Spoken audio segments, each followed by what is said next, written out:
You are listening to Claret and Blue, an Aston Villa podcast brought to you by Birmingham Live.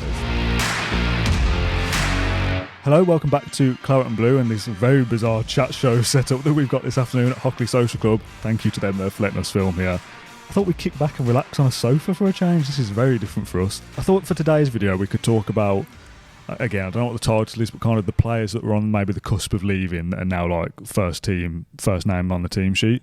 Because again, we've talked before about like the most improved players under Emery, and you could probably think of 10, 11 players that have got better in the last 5 or 6 months. But there was a couple who you were thinking, are they good enough for where we want to be? Are they good enough to push for the top 6? Will they be here long term? Ezri Konsa maybe, Tyrone Mings, Ollie Watkins, bizarrely, John McGinn. There's players now that are in that team where you think, well, what would Villa do without those players? So that's kind of the topic for today's show. There's no real structure. I've got no questions planned. We'll kind of just see how it goes. Just have a chat, yeah? Chat show vibes. So first of all, let's start with Mings. Again, he kind of exemplifies for me the turnaround under Emery and what was there from Gerrard before, to be dropped out the side, stripped of the captaincy, to coming back and keeping clean sheet after clean sheet, winning everything in the air, being great on the ball, improving, playing out from the back.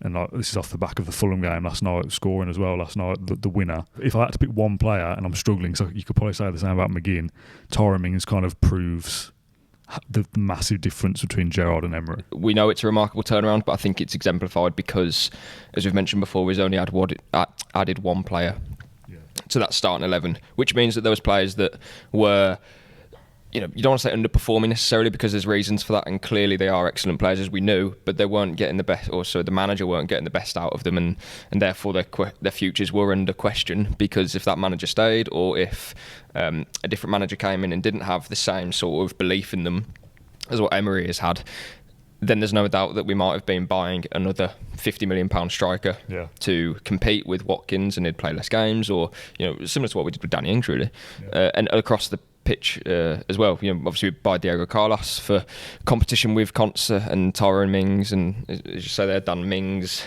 he's player of the season, potentially player. I mean, there's a few now. You got Douglas Luiz, obviously Ollie Watkins for what he's done.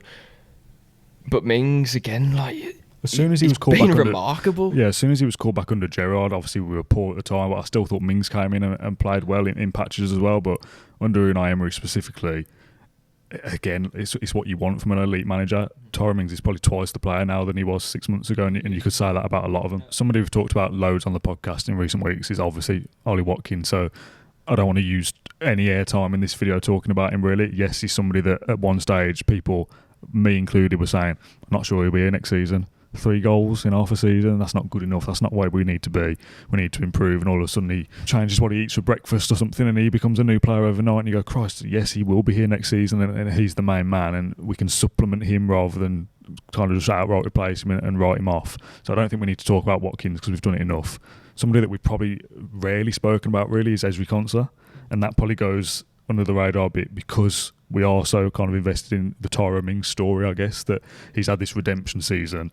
Ezri Konsa's been in there from the start, and yes, had some bad games when Villa were bad, like they all did, but he just is kind of back to that Rolls Royce player of his first proper season in the Premier League, or first full season, the lockdown season, 2021. That season when we finished 11th, he was brilliant during that season. It was like, well, he might end up at Liverpool for 75 million, and then last season he wasn't so great. I went, okay, clearly he had a good season, but that was it. He's now back to that form where you go, he's a classy footballer, and him next to Tyrone Mings, you look at 30 odd million pound Diego Carlos, and yes, whatever his injury has done to his body, you still think, well, he ain't going to get into the side, because those two are formidable. Probably one of the most underrated players in the Premier League, because we know from that season, the 20 to 21 season, that he can do it. Don't get me wrong, he hasn't, and admittedly he hadn't been at his best, should we say, again, because of different reasons. So yeah, it's really good that Emery has allowed him to become that player that we knew he could be again. Some of the stats he's putting up as well were remarkable, like in the Fulham game, 96% pass accuracy, 99% passing accuracy against Leicester. That's misplacing one pass out of like 83 or something. Like, and again, I know we're keeping the ball and it's all very controlled, but some of that is under pressure. And Mings is doing, those good numbers as well. Those players want to learn, they want to get better, and they want to improve themselves as footballers, and that's probably half the reason why we bought them. Dean Smith has that sort of mantra, doesn't he? Constantly comes through him. Mings didn't come through him, but he had to go a different way. John McGinn, all of those players, we didn't buy them from Premier League clubs or they've been cast-offs necessarily. I know we did Mings, but again, different story. But they're all players who have got the right personality and drive to push the club forward and better their careers. And then someone like Emery has given them the opportunity, which is brilliant. Because I don't always go back to Gerrard, but I didn't have the sort of feeling that our players were improving under him. It felt more of it felt more of a Gerrard comes in and he's going to put his own team onto that team. And if players get sold, they get sold. Whereas what we were all saying was we need a coach who's going to better that team, because you can't just spend 200 million every summer to get European football. It ain't going to happen. Like Eddie Howe's gone into Newcastle, improved all their players. Emery's done exactly the same thing. And it's just even more sweeter when it's with a bunch of players who were criticised by their own fans and by opposition fans as well. So they can have that sort of moment and reflect on their, half the season and feel so proud about what they've done. The last player I wanted to highlight for this video is John McGinn. Now, at some stage this in the next couple of months or so, I want to do a video of like Villa's best transfers ever, and there's a case to say that John McGinn would be in that list somewhere for definitely in the list. 3 million, was it, something like that? He might even be he'd certainly be up there. I think in the conversation to come in like pound for pound to come in the Championship when we're struggling and be a big part of promotion, now to be a player that's kind of racking up games in the Premier League, and again at a stage this season, fans absolutely on his back. And at one stage I said that I was wrong about John McGinn a few weeks ago, and I stand by that to an extent, but when we were kind of slating McGinn, he wasn't playing well. So I think what we were saying at the time was fair. It's just we were probably maybe a little bit too kind of throwing the baby out with the bathwater, going, he's out in a bad run of form at the moment, get rid of him. That's not the solution, that's not the answer. He's in a bad run of form now, yes, but make him better, then give him the confidence to go and play his natural game, and that positional tweak that Emery's done to play him off the right-hand side to kind of float back in rather than be one of two number sixes under Dean Smith, which doesn't suit his game at all when you compare his role to that he plays at Scotland, where he's scoring goals for fun at international level. John McGinn, again, like Tyrone Mings, kind of exemplifies what Emery's done so far in these 5 or 6 months, that the captain that people look at going, he's not captain material, he'll be gone in the summer, we need to get rid, cash in. When Man United were interested for 50 million, I wish we'd taken it.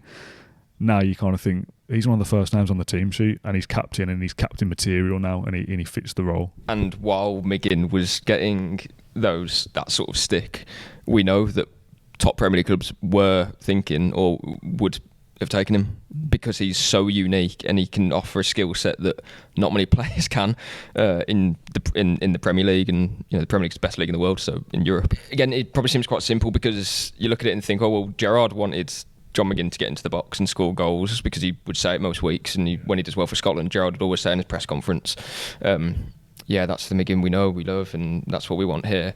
But it was square pegs and round holes, because don't play him at right back then. Let him do that.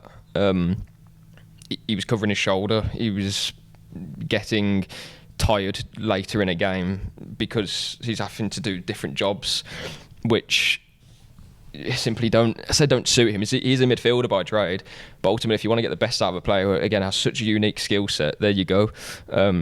Emery's identified that, and he asked him straight away when he first joined the club. He said, I don't know exactly what he said, but he called him over. I was going to say, he said, John.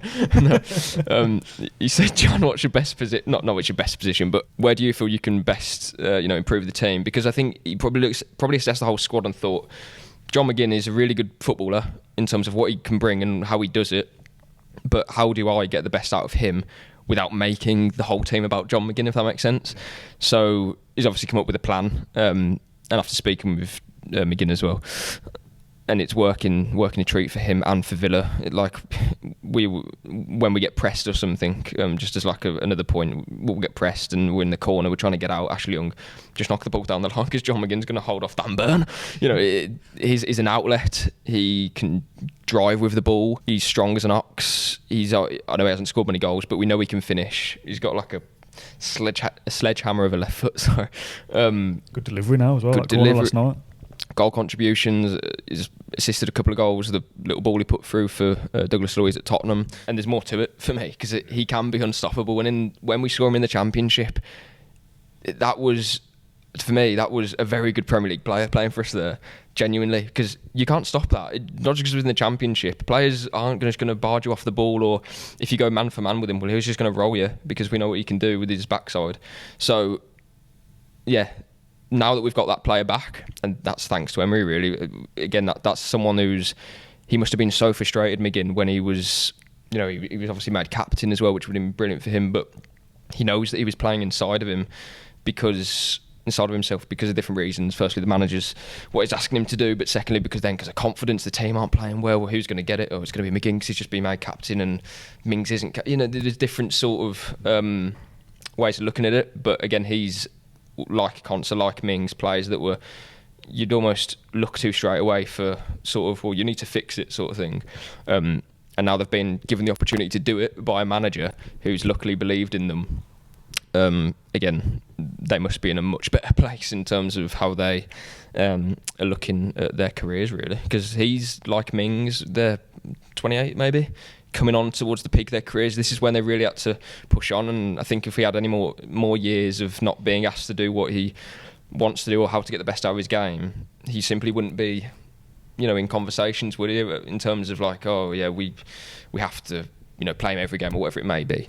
But now he is. He's proven he's indispensable. That'll do for this video and this little chat, John. Thank you for joining me as ever at Hockley Social Club. There's been loads of content that we're filming recently and today. The video that we filmed about Alex Moreno would have come out probably before or after this or around the same time. I don't really know. We're filming so much stuff at the moment and trying to make more content because Villa is a great place to be at the moment, so we want to keep talking about it. We want to keep producing stuff, and people are still watching it. Yeah, we want to keep producing. We want to give everyone something to watch during the lunch break or the commute and stuff, exactly, because it's not much stress for us, really. We're just talking about Villa. So yeah, we absolutely love it. So loads of stuff coming up. If it hasn't already been out already, we've filmed bits with Rob Warner, we're filming stuff with Max Stokes, we're doing loads of things at the moment. So subscribe to the Claret Blue YouTube channel. That's the first place to see it. Thank you very much for watching. Thanks, John, for joining me, and we'll see you again very soon. Thank you for listening to Claret and Blue and Aston Villa podcast. If you enjoyed today's episode, then please do let us know. We love hearing your thoughts and comments. We'll be back soon with another episode, but until then, up the Villa.